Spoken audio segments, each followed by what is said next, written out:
2 തീമോഥെയോസ് അധ്യായം 1. അഭിവാദനം.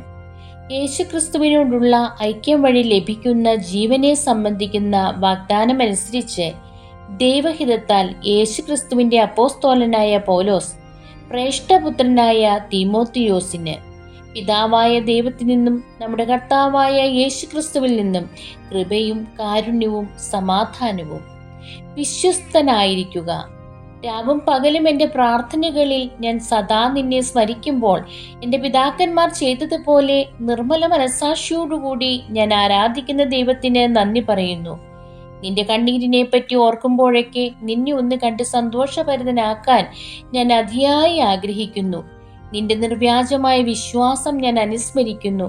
നിന്റെ വലിയമ്മയായ ലോവീസിനും അമ്മയായ യൗനിക്കയ്ക്കും ഉണ്ടായിരുന്ന വിശ്വാസം ഇപ്പോൾ നിനക്കുമുണ്ടെന്ന് എനിക്ക് ബോധ്യമുണ്ട്. എൻ്റെ കൈവയ്പിലൂടെ നിനക്ക് ലഭിച്ച ദൈവിക വരം വീണ്ടും ഉജ്ജ്വലിപ്പിക്കണമെന്ന് ഞാൻ നിന്നെ അനുസ്മരിപ്പിക്കുന്നു. എന്തെന്നാൽ ഭീരുത്വത്തിൻ്റെ ആത്മാവിനെയല്ല ദൈവം നമുക്ക് നൽകിയത്, ശക്തിയുടെയും സ്നേഹത്തിൻ്റെയും ആത്മനിയന്ത്രണത്തിൻ്റെയും ആത്മാവിനെയാണ്. നമ്മുടെ കർത്താവിന് സാക്ഷ്യം നൽകുന്നതിൽ നീ ലജ്ജിക്കരുത്. അവന്റെ തടവുകാരനായ എന്നെ പ്രതിയും നീ ലജ്ജിതനാകരുത്. ദൈവത്തിന്റെ ശക്തിയിൽ ആശ്രയിച്ചുകൊണ്ട് അവന്റെ സുവിശേഷത്തെ പ്രതിയുള്ള ക്ലേശങ്ങളിൽ നീയും പങ്കുവഹിക്കുക. അവിടുന്ന് നമ്മെ രക്ഷിക്കുകയും വിശുദ്ധമായ വിളിയാൽ നമ്മെ വിളിക്കുകയും ചെയ്തിരിക്കുന്നു. അത് നമ്മുടെ പ്രവൃത്തികളുടെ ഫലമായിട്ടല്ല, അവിടുത്തെ സ്വന്തം ഉദ്ദേശത്തെ മുൻനിർത്തിയും യുഗങ്ങൾക്ക് മുമ്പ് യേശുക്രിസ്തുവിൽ നമുക്ക് നൽകിയ കൃപാവരം അനുസരിച്ചുമാണ്. ഈ കൃപാവരം നമ്മുടെ രക്ഷകനായ യേശുക്രിസ്തുവിന്റെ ആഗമനത്തിൽ നമുക്ക് പ്രത്യക്ഷീഭവിച്ചിരിക്കുന്നു. അവൻ മരണത്തെ ഇല്ലാതാക്കുകയും തന്റെ സുവിശേഷത്തിലൂടെ ജീവനും അനശ്വരതയും വെളിപ്പെടുത്തുകയും ചെയ്തിരിക്കുന്നു. ഈ സുവിശേഷത്തിന്റെ പ്രഘോഷകനും അപ്പോസ്തോലനും പ്രബോധകനുമായി ഞാൻ നിയമിതനായിരിക്കുന്നു. ഇക്കാരണത്താലാണ് ഞാൻ ഇപ്പോൾ ഇവയെല്ലാം സഹിക്കുന്നത്. ഞാൻ അതിൽ ലജ്ജിക്കുന്നില്ല. എന്തെന്നാൽ ആരിലാണ് ഞാൻ വിശ്വാസം അർപ്പിച്ചിരിക്കുന്നതെന്ന് എനിക്കറിയാം. എന്നെ ഭരമേൽപ്പിച്ചിരിക്കുന്നവയെല്ലാം ആ ദിവസം വരെയും ഭദ്രമായി കാത്തു സൂക്ഷിക്കാൻ അവന് കഴിയുമെന്നും എനിക്ക് പൂർണ്ണ ബോധ്യമുണ്ട്.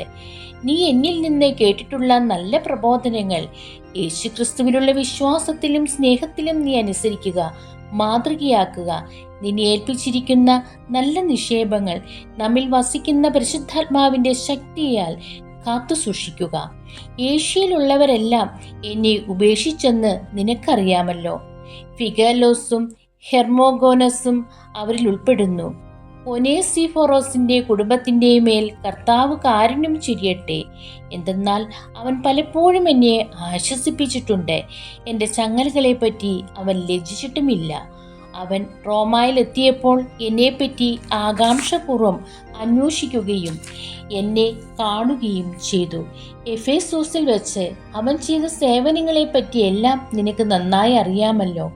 അവസാന ദിവസം കർത്താവിൽ നിന്ന് കാരുണ്യം ലഭിക്കാൻ അവിടുന്ന് അവന് അനുഗ്രഹം നൽകട്ടെ.